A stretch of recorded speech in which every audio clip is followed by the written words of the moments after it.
안녕하세요. 오늘도 사연 살롱을 찾아주셔서 감사합니다. 아직 20대인 창창한 나이의 아가씨예요. 요즘 평균 초혼 연령이 여자는 31세, 남자는 33세라고 하는데 전 뭐가 급했는지 30대도 안 됐는데 결혼을 서두르다가 꽈당 하고 엎어지고 말았죠. 그런데 지금 생각해보면 얼마 전까지 추진했던 그 결혼이 성사됐다면 내 인생은 골로 가는 거였어요. 엎어진 게 천만 다행이었죠. 다 전남친의 증조할머니의 고해성사 같은 고백 덕분이었어요. 절 정신 차리게 해주신 전남친의 증조할머니 다시 한번 감사드립니다. 요즘도 가끔 꿈에 전남친이 나오곤 해요. 아직까지 파혼의 충격이 가시지 않았나 봐요. 지금껏 딱 2번의 연애를 했는데 어쩜 하나같이 남자들이 꽝이었는지 저로 하여금 남자에 대한 불신이 생기게 하는 계기가 되었어요. 그저 평범하고 착한 남자친구 만나서 결혼하는 게 너무 큰 욕심일까요? 지금 제 이야기를 함께 해주고 계신 사연살롱 여러분 중 행복한 결혼 생활을 영위하고 계신 분들이 많겠죠? 너무 부럽네요. 착한 남편 만나서 토끼 같은 자식 낳고 알콩달콩 사시는 인생 선배님들, 저한테 꿀팁 좀 전수해주세요. 노처녀로 늙어주고 싶진 않은데 이거 굿이라도 한 판 해야 할 판이네요. 저희 부모님은 2분이 서로 아끼고 사랑하며 정말 행복하게 사셨거든요. 그 모습을 보고 자라서 그런지 남녀가 만나 연애하고 결혼하는 게 쉬운 일인 줄만 알았네요. 제가 못된 남자들에게 어떻게 당했는지. 참, 제가 실제 겪은 일이지만 이런 얘기를 지인에게 하는 건 창피하더라고요. 하지만 사연살롱 여러분들에겐 공유하고 싶어요. 그럼 제 속이 좀 뻥 뚫릴 것 같아서요. 사연살롱은 제 마음속의 대나무 숲이나 마찬가지거든요. 그럼 지금부터 시작해 볼게요. 저희 아빠 집안은 자수성가하신 할아버지 덕분에 지방에서 크게 중견기업을 운영하고 있어요. 왜 지방 유지란 말 있잖아요. 딱 우리 친가 쪽 케이스인 것 같아요. 비록 서울 부자는 아니지만 이쪽 지방에선 우리 집안의 회사를 모르는 사람이 없고 소위 권력자들도 우리 할아버지와 아빠 한번 만나보려고 다들 굽신거렸죠. 화학회사인데 대기업의 1차 하청업체이니 잘은 몰라도 매출이나 회사 규모가 크긴 한가 보더라고요. 저희 엄마는 참 똑똑한 분이었어요. 조실부모하고 어려운 환경 속에서도 여러 곳에서 받은 장학금으로 화학적으로 박사학위까지 마친 재원이었죠. 우리 아빠 회사의 연구원으로 취업해서 아빠를 처음 만났다고 해요. 부모님 말씀에 의하면 서로 처음 본 순간 띠용 하고 필링이 통했다고 하네요. 그 후로 특히 아빠의 적극적인 대시에 의해 2분이 사귀게 되었고 비밀 사내 연애가 시작된 거죠. 할아버지는 자수성가한 분답게 모든 일에 철두철미하고 호랑이같이 무서운 분이었어요. 젊은 시절 하루에 2-3시간 자가면서 이 회사를 이 정도로 일으켰으니 어떻게든 더욱 번창시켜야 한다는 의무감이 있으셨던 것 같아요. 할아버지에게 있어 회사는 단순 가업이 아닌 자신의 분신과도 같은 곳이었어요.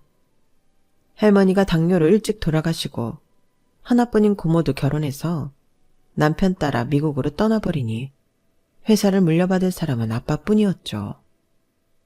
그런데 아빠는 음악을 사랑하는 사람이어서 어릴 적부터 기타 치고 노래 부르며 작곡하는 걸 즐겼다고 해요. 할아버지는 가업 후계자감인 아빠가 띵가띵가 기타나 치고 있으면 불효령을 내리며 기타를 다 부셔버렸다고 하네요. 진짜 무섭죠? 아빠는 할아버지의 성화에 이기지 못하고 가업을 물려받기 위해 후계자 수업을 받고 있었죠. 이뿐만 아니라 할아버지는 아빠가 혼기가 꽉 차자 본인이 직접 정략 결혼을 시키려고 하셨대요. 집안 사업에 도움이 될 만한 집안의 딸내미야 말이죠. 하지만 아빠는 그것만큼은 거부하며 엄마와 교제 사실을 알렸고 당연히 반대가 엄청나게 심했다고 해요. 그나마 다행인 것은 엄마가 그때 당시 회사 연구소의 중추적인 역할을 맡을 정도로 똑똑한 과학자였기에 겨우겨우 결혼 허락을 받았다고 하네요.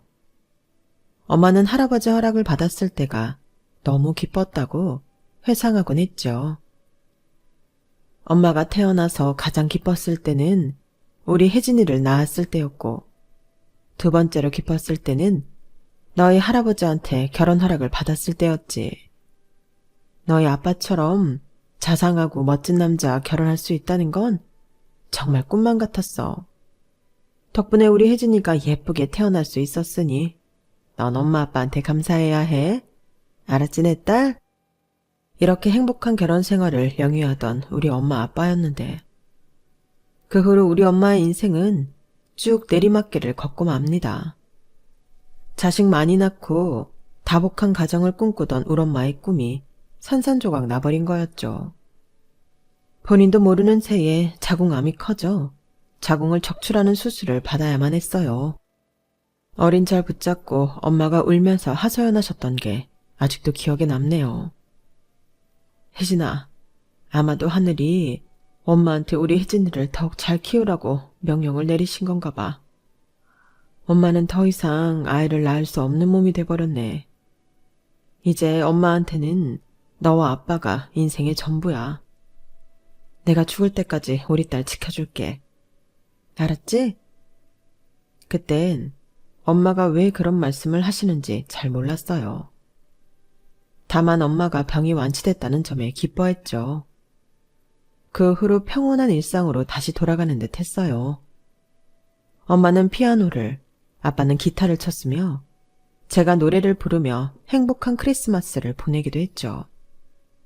그런데 암에 대해 가족력이 있었던 엄마는 완치된 줄 알았던 암이 다른 곳으로 퍼져버렸어요. 이미 하복부까지 다 전이된 상태라고 하더군요. 전 그 말을 듣고 믿지 못했어요. 엄마보다 더 오열하며 울며 매달렸죠. 엄마, 그게 무슨 말이야. 엄마 암 저번에 다 치료됐다며. 왜 갑자기 다른 곳으로 퍼졌다는 거야. 엄마, 그럼 죽는 거야? 엄마가 나 죽을 때까지 지켜준다고 했잖아. 그럼 난 이제 어떻게 살아? 혜진아, 아마 외할머니와 외할아버지가 다 암으로 돌아가셨기 때문에 가족력이 있었나 봐. 넌 꼭 나중에 건강검진 잘 받고 건강관리 잘해야 해. 알았지? 엄마처럼 바보같이 다 퍼지고 나서야 알아채지 말고. 우리 딸 정말 미안해. 하지만 엄마가 최대한 열심히 치료받아 볼게. 힘내볼게. 아직 40대였던 젊디 젊은 엄마도 죽음의 그림자 앞에서 얼마나 무서웠을까요? 그런데 외동딸이었던 전 엄마가 죽으면 홀로 남는다는 생각에 괜히 더 찡찡댔던 것 같아요. 내 곁엔 자상한 아빠도 있었는데 왜 그랬을까요? 그 점이 지금까지도 뼈에 사무치도록 후회되네요. 맨날 울며 불며 아픈 엄마한테 매달렸어요. 제발 죽지 말아달라고요. 하지만 제 바램과는 달리 엄마는 안 그래도 말랐던 몸이 더더욱 말라갔죠. 엄마, 오늘은 학교에서 수박 화채 만든다니까 내가 만든 수박 화채 이따 꼭 드셔보세요. 알았지? 그래. 우리 딸 이젠 요리도 할 줄 알고 다 컸네. 칼 쓸 때 손 조심하고 이따 만나자. 학교 잘 다녀와. 에이? 수박 화채가 무슨 요리야. 학교 끝나면 바로 올게요, 엄마. 기다려요. 뭘 먹으면 다 토하는 엄마였지만 그래도 수박 화채에 국물 정도는 넘길 수 있겠지 하고 정성스레 예쁘게 만들어 집에 돌아왔어요. 그런데 돌아와 보니 엄마 침대 주위에서 의사를 비롯한 여러 명이 분주하게 무언가를 하고 있더군요. 아빠가 절 보더니 눈물을 흘리며 말했어요. 혜진아, 네 엄마가 저 세상으로 떠난 것 같아. 엄마한테 마지막 인사 드리렴. 뭐? 안 돼, 우리 엄마. 엄마가 내 수박화채 꼭 먹는다고 했는데. 엄마, 내가 기다리라고 했잖아요. 빨리 온다고 했잖아요. 이렇게 가버리면 어떡해요. 너무 무서워요, 엄마. 그래도 엄마가 평온하게 돌아가셨다고 하더군요. 그걸로 나루의 위안을 삼고 울음을 속으로 삭혀야만 했어요. 안 그러면 정말 몇 날 며칠을 울기만 할 것 같았거든요. 지금까지도 손을 뻗으면 엄마의 숨결이 느껴지고 엄마의 얼굴을 한번 만져볼 수 있을 것만 같은데 그건 다 꿈에서나 가능한 일이 돼버렸죠. 저뿐만 아니라 엄마를 지극정성으로 돌봤던 아빠도 엄마가 돌아가시자 완전히 폐인으로 변해버리셨어요. 호랑이 같던 할아버지는 아빠의 그런 나약한 모습이 보기 싫으셨는지 욕을 바가지로 하기 일쑤였죠. 야, 이 새끼야. 사내 새끼가 저렇게 나약해 빠져가지고는 애 엄마 하나 죽었다고 세상이 무너지더냐? 세상은 넓고 여자는 많은 법이다. 그렇게 여자가 그리우면 애비가 소개시켜주마. 아, 세부인들이면 될 거 아니냐? 죽은 사람은 죽은 거고 산 사람은 살아야지. 너까지 식음을 좀 패면 어떡해? 내가 이 회사를 운영해봐야 얼마나 더 할 수 있겠냐. 나도 늙었으니 그나마 젊은 네가 젖먹던 힘까지 짜내서 회사를 돌봐도 시원찮을 판에 정녕 이 회사가 다 망하는 꼴을 보고 싶은 게냐? 얼른 일어나서 일터로 나가 이놈아. 엄마와의 결혼을 허락받을 때 빼고는 늘 할아버지의 말씀에 네네 했던 아빠는 그날만큼은 못 참고 대들더군요. 아빠의 그런 모습을 처음 봤더랬죠. 아버지, 혜진 엄마가 죽은 걸 그렇게 쉽게 말씀하십니까? 아버지 며느리가 죽은 거예요. 내 생명 같던 가족이 죽었다고요. 저 이제 사업에서 손 떼렵니다. 이 회사 다른 사람 손에 주든지 말든지 마음대로 하세요. 뭐야? 저놈이... 그런데 할아버지가 갑자기 심장을 부여잡고 쓰러지시는 게 아니겠어요? 저와 아빠는 너무 놀라서 얼른 119를 부르고 심폐소생술이며 뭐며 할 수 있는 건 다 해봤어요. 하지만 중환자실에서 일주일 정도 계시던 할아버지는 결국 돌아가시고 말았죠. 엄마가 하늘나라로 간 지 한 달 만에 할아버지가 돌아가신 거였어요. 천하를 호령할 것만 같던 무서운 할아버지가 그렇게 허무하게 돌아가시다니 인생 무상이었죠. 아빠는 본인이 할아버지한테 대들어서 그 충격으로 심장마비에 걸려 결국 돌아가시게 했다는 죄책감에 사로잡혔어요. 하지만 할아버지의 장례식을 마친 후 아빠의 눈빛이 완전히 돌변해 있었죠. 혜진아, 이제 아빠가 이 회사를 혼자 맡아 꾸려가야 하니 일에 최대한 매진해야겠구나. 너에게는 유모와 가정교사가 있으니 아빠가 회사 일에 집중해도 되겠지? 더 필요한 게 있으면 꼭 아빠한테 말하고, 알았지? 네, 알았어요, 아빠. 나도 열심히 생활할게요. 걱정 마세요. 그렇게 아빠와 저는 각자의 자리에서 전의를 불태우며 열심히 생활했어요. 덕분에 아빠의 회사도 회장이었던 할아버지의 부재에도 불구하고 걸림돌 없이 잘 운영되었고, 저도 공부를 열심히 해서 엄마와 같은 화학자가 되기 위해 과학 관련 학과에 진학할 수 있었어요. 서울로도 갈 수 있었지만 이 지역을 떠나기 싫었기에 4년 전액 장학금을 받고 집에서 다닐 수 있는 국립대를 선택했죠. 나중에 제가 우리 가업을 물려받아 운영하게 될 수도 있다는 전제하에 정말 책임감을 가지고 공부하고 올바르게 생활했던 것 같아요. 간혹 길거리에서 번호 좀 달라며 따라오는 남자도 있었지만 대학생 나이에 남자친구를 사귀고 싶진 않았어요. 뭔가 연애에 한눈 팔면 안 될 것만 같았죠. 아빠는 외동딸인 제게 운전기사를 붙여주셨어요. 버스 타고 다니면 된다고 하며 극구 사양했지만 어쩔 수 없이 등굣길에만 태워다 주는 걸로 합의를 봤죠. 운전기사 아저씨에게 학교 정문 100m 전에 내려달라고 해서 친구들에게 뭔가 들키지 않으려고 애썼던 것 같아요. 그런데 그날은 한 남자 동기에게 딱 걸리고 말았죠. 뭐 딱히 비밀도 아니었기에 수사장이 남자 동기가 물어보는 대로 다 털어놓았어요. 혜진아, 너희 아빠가 태워다 주신 거야? 와, 너희 아빠 진짜 젊으시다. 아, 아니 우리 아빠 아니고 그냥 운전기사 아저씨야. 운전기사? 야, 너희 집 진짜 잘 사나 보다. 운전기사까지 두고. 아빠는 뭐 하셔? 할아버지 가업 이어받아서 사업하시지. 우리 대학 장학금 있지? 우리 회사에서 지급하는 거야. 나 그 회사 알아. 거기 꽤 큰 회사 아니야? 이야, 너 외동딸이라며. 완전히 공주님이었네? 몰라 봬서 죄송합니다요. 무슨 공주야. 됐어. 내가 외동딸이니까 나중에 가업 물려받기 위해 열심히 공부하고 경영수업 받아야지 뭐. 사업을 지속한다는 게 보통 힘든 일이 아니더라고. 그렇게 별 의미 없이 남자 동기와 사적인 이야기를 나누었고 그 일로 인해 큰 후폭풍이 있을 줄은 꿈에도 몰랐죠. 평범해 보였던 김송철이라는 그 남자 동기는 그 후로 제게 집착하기 시작했어요. 아마 돈 좀 있어 보이니 달려든 것 같더군요. 그냥 집착한 게 아니라 우리가 사귄다고 허위 사실을 마구 퍼뜨리고 다녔어요. 어느 순간부터 만나는 사람마다 제게 물었죠. 어머 기집애, 너 언제 송철이랑 CC가 된 거야? 심지어 결혼까지 약속한 사이라며? 벌써 갈 때까지 간 거야? 아무튼 축하해.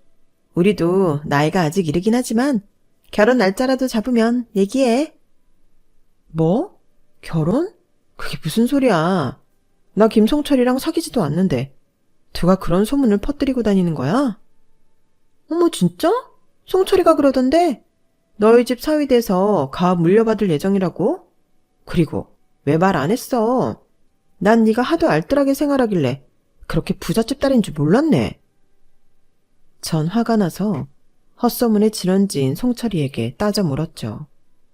그런데 어찌나 능구렁이같이 말을 하던지 궤변이긴 하지만 달변가인 김송철에게 제가 넘어가고 말았죠. 혜진아, 내가 네 남자가 되기 위한 조건에서 빠지는 게 뭐야?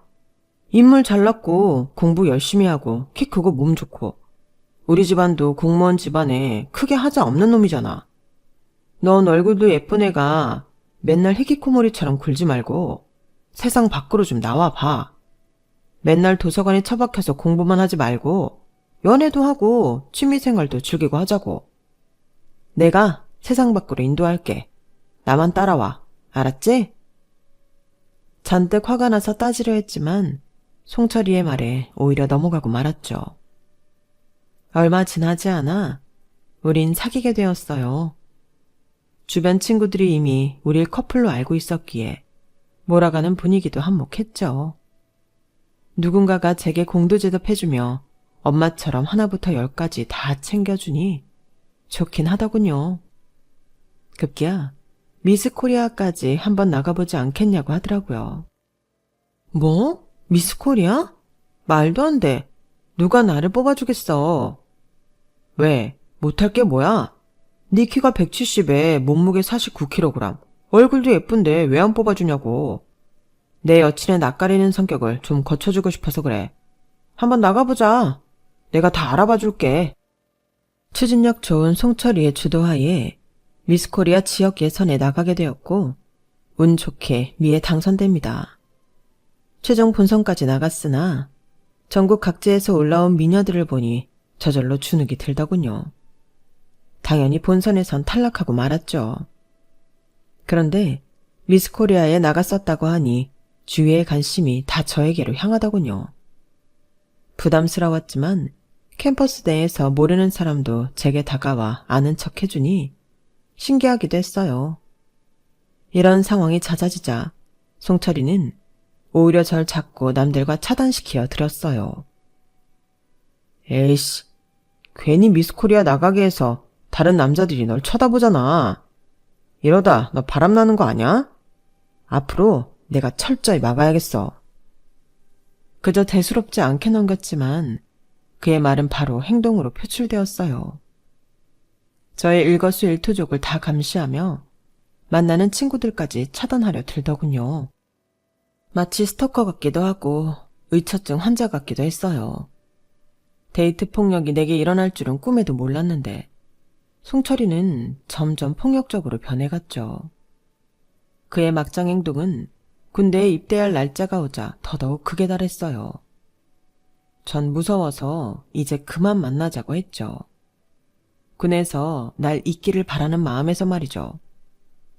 뭐? 헤어지자고? 지금 그게 네 입에서 나올 소리야? 나 군대 입대할 날짜가 다가오니 다른 남자들이 눈에 보이대? 딴 남자랑 놀아날 생각에 아주 가슴이 벌렁벌렁 하나 보지? 그럴 순 없지. 내가 널 왜 놔줘?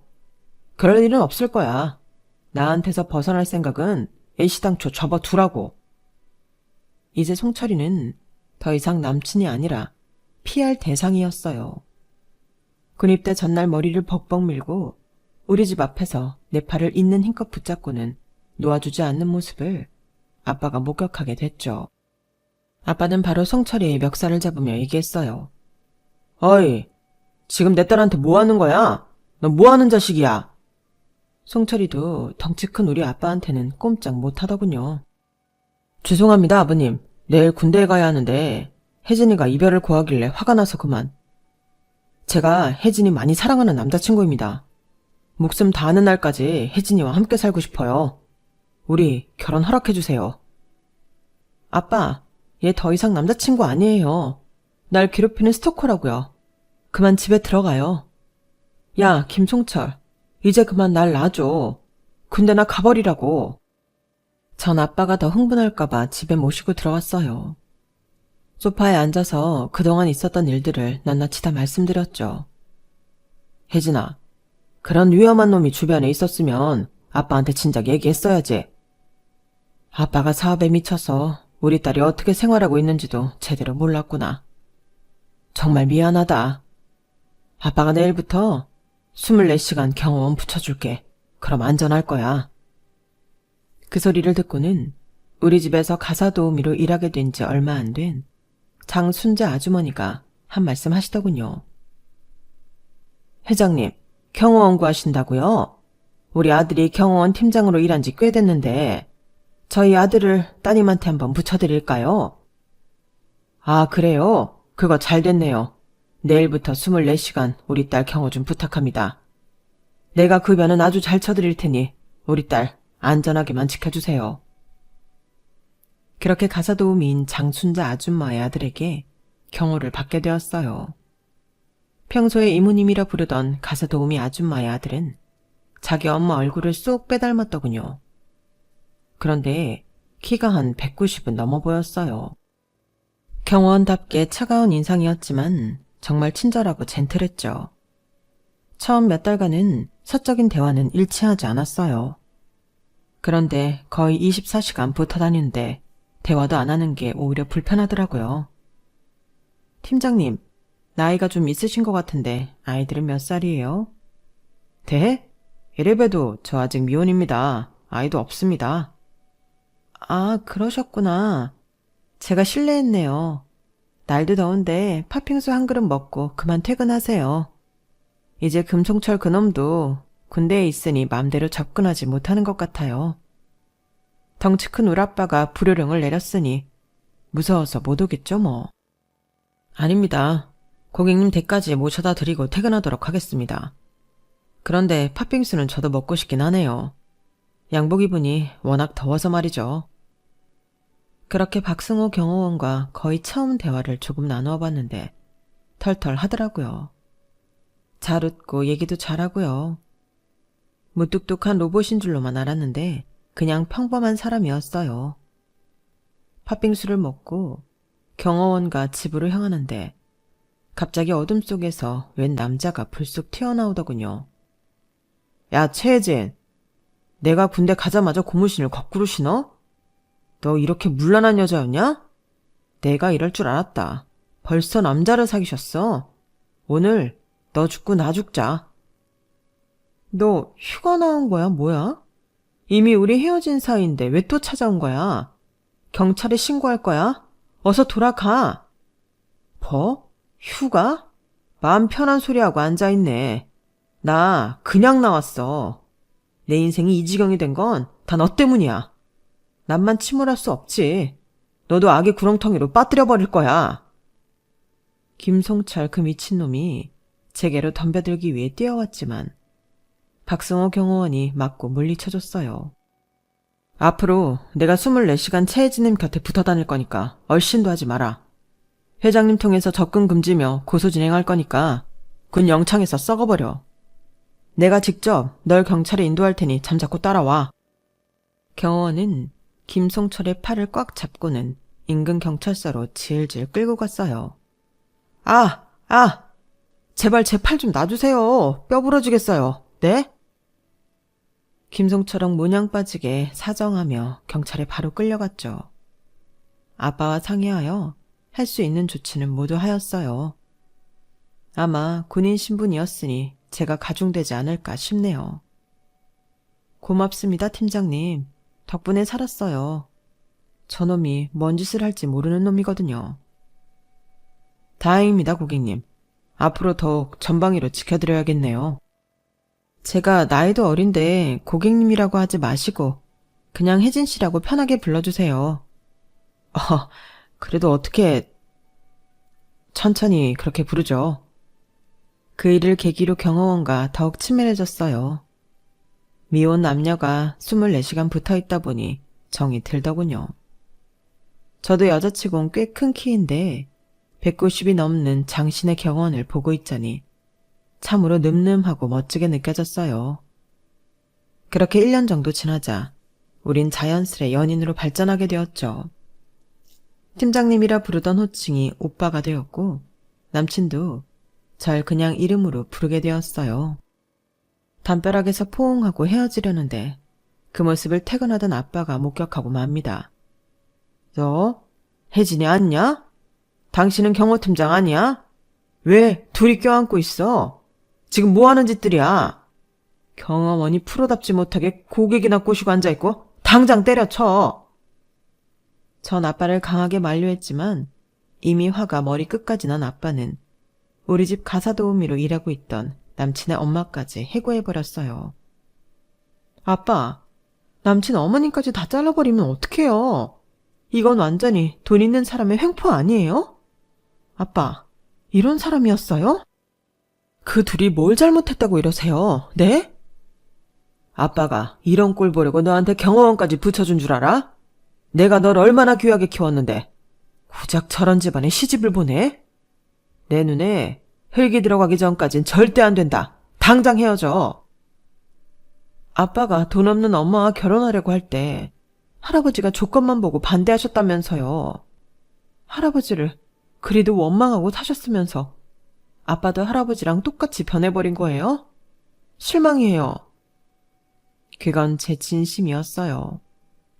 아빠도 똑같이 속물로 변해버린 것 같아서 마음이 아팠죠. 그때 남자친구에게 이미 콩깍지가 심하게 씌었을 때라 아무것도 보이지 않았어요. 아빠의 반대에도 우린 몰래 만났어요. 그는 다른 경호 일을 하느라 워낙 바빠서 얼굴 보기도 힘들었지만 그의 상황을 다 이해했기에 가끔 하는 카톡만으로도 데이트하는 것 마냥 행복했죠. 적어도 첫 번째 쓰레기 남친 마냥 폭력적이거나 강압적이진 않았기에 그것만으로도 최고의 남친이라 생각했거든요. 정말 큰 오선이었죠. 이래서 사람은 경험을 많이 해봐야 배우는 것 같아요. 연애를 많이 해봤다면 아마 남친 고르는 눈이 좀 더 있지 않았을까 하는 생각을 지금에서야 해봅니다. 아빠의 눈을 피해 남친과 한 달에 한두 번 정도 만나는 데이트를 한 지도 어느덧 몇 년이 흘렀어요. 제가 졸업할 시즌이 되어 일단 다른 회사를 경험해 보기 위해 취업 준비를 열심히 하던 때였죠. 아빠와의 사이가 남친 때문에 냉랭하기도 해서 아빠의 회사에 기어 들어가기도 애매했거든요. 남친이 오리고기를 사준다며 불러내더군요. 오랜만에 디너 데이트에 나름 예쁘게 단장을 하고 남친을 만나기 위해 길을 건너려고 하고 있는데 저쪽에서 강한 불빛과 함께 굉음이 들리더군요. 파란불에 길을 건너던 저는 너무 눈이 부셔서 저도 모르게 잠시 걸음을 멈췄나 봐요. 그때 누군가가 절 강하게 밀쳐서 뒤로 발라당 자빠졌죠.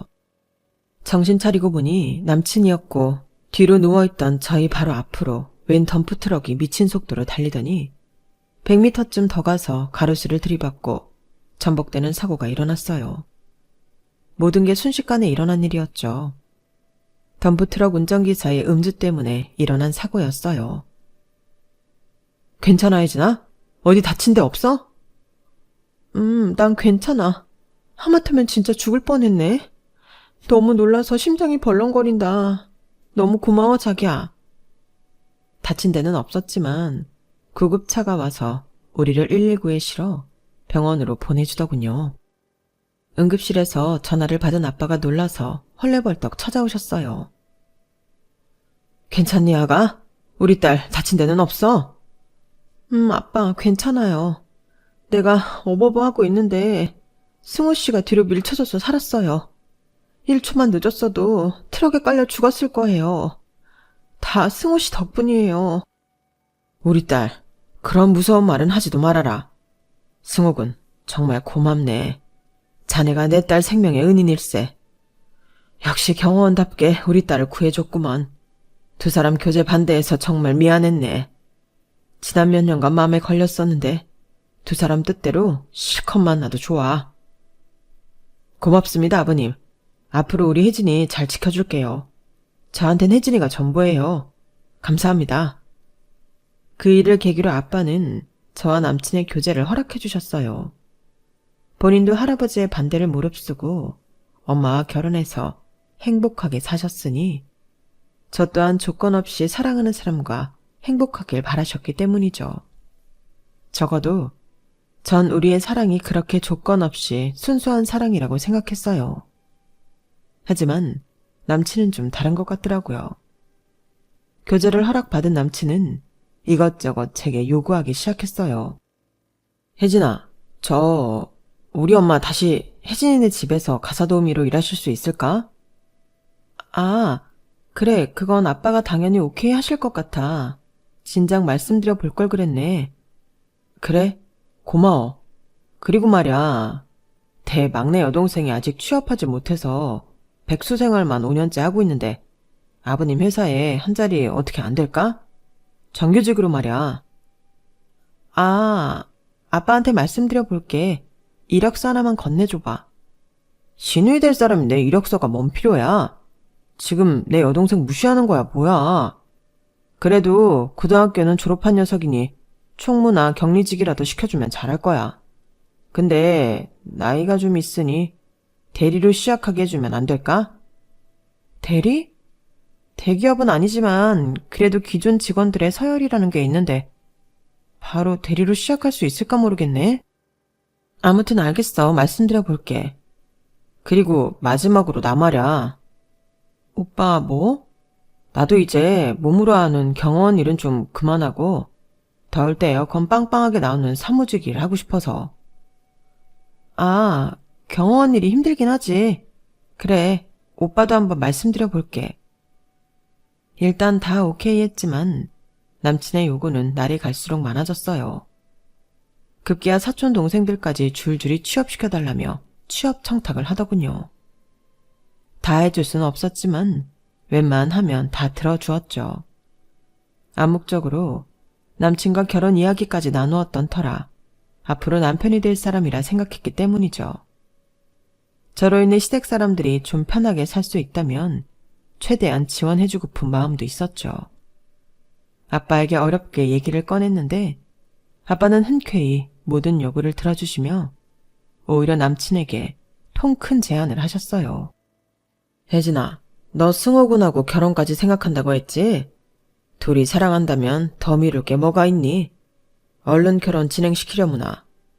그리고 네 목숨까지 구해준 든든한 사윗감인데 아빠가 못해줄 게 뭐가 있겠니? 안 그래도 우리 회사 차량들과 화학약품들 관리해줄 조그만 법인을 차리려고 했는데 승호군에게 법인 사장 직책 주면서 맡겨보지 뭐. 과학적 지식이 별로 필요하지 않은 직책이니 관리하는데 그리 어렵지 않을 거다. 아빠의 너무 뜻밖의 제안에 놀라우면서도 걱정이 앞섰어요. 다름 아닌 제 인생 걱정이었죠. 얼떨결에 결혼 얘기까지 꺼내고 나니 오히려 주변에서 이렇게 빨리 밀어붙일 줄은 몰랐거든요.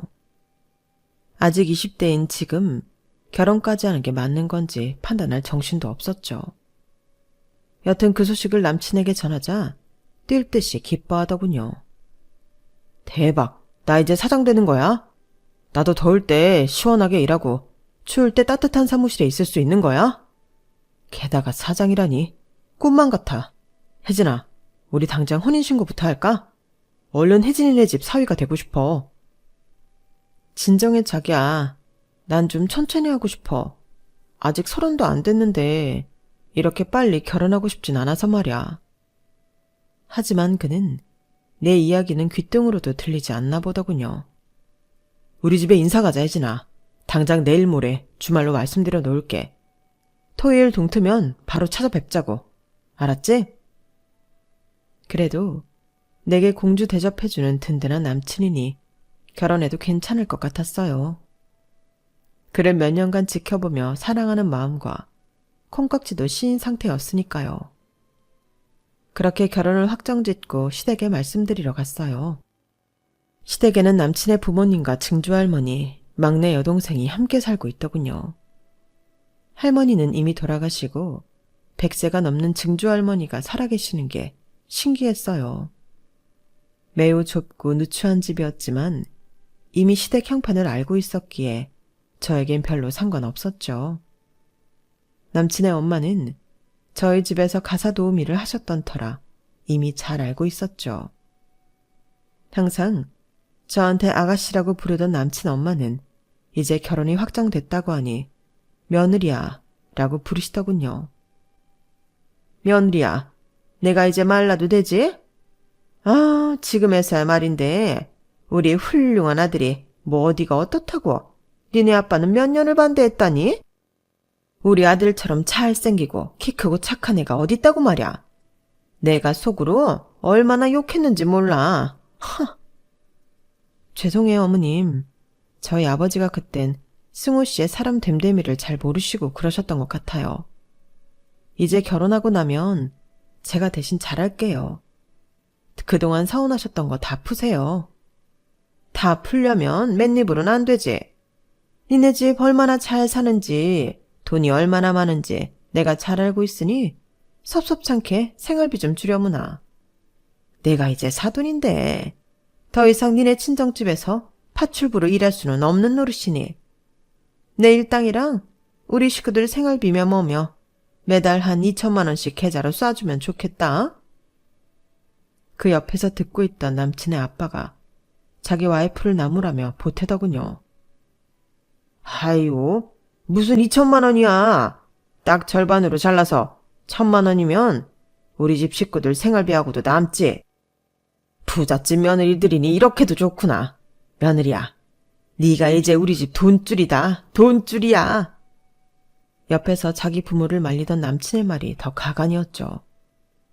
아우, 엄마 아빠. 장인어른이 나한테 무려 법인 사장 자리를 맡겼어. 이제 내가 사장 됐으니 여기 식구들 생활비는 몇 천이든 내가 될 테니 걱정 말아요. 혜진이한테 부탁할 필요도 없다니까. 전 다 포기한 듯 예비 시댁 식구들에게 말했어요. 그래요. 이 사람이 말씀드린 것처럼 앞으론 결혼 후에 돈 얘기는 이 사람이랑 나누세요. 전 상관 않고 있을게요. 그렇게 머릿속이 복잡해지고 있을 무렵 저쪽 방에서 가만히 듣고 계시던 백발의 증조할머니께서 조용히 절 부르시더군요. 귀가 어둡다던 증조할머니께 가까이 가서 인사드릴 겸 혼자 조용히 할머니 방으로 건너갔죠. 그래, 결혼 날짜가 9월 8일 아니니? 네, 맞습니다, 할머니. 어떻게 날짜까지 아셨어요? 친근하게 다가가려는 저와는 달리 할머니는 경계하는 눈빛으로 절 보더니 작은 상자를 하나 주시더군요. 이게 뭐예요, 할머니? 결혼 선물인가요? 하면서 전 조심히 상자를 열어보았어요.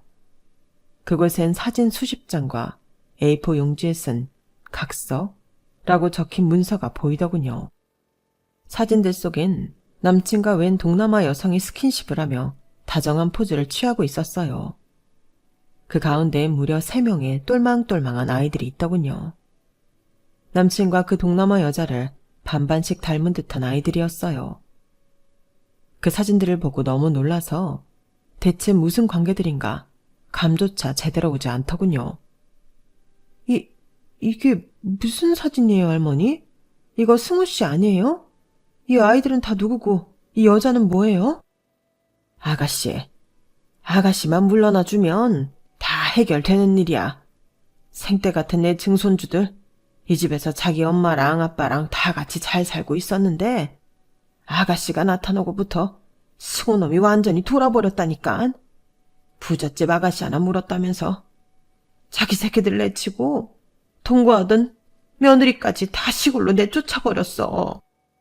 그 각서 한번 봐봐. 아이들과 쥐 죽은 듯이 살아주면 한 달에 500만 원씩 준다고 각서까지 쓰면서 말이야. 내가 가족 간 생이별 보려고 이런 꼴까지 보면서 더 살면 뭐하겠어. 차라리 죽는 게 낫지.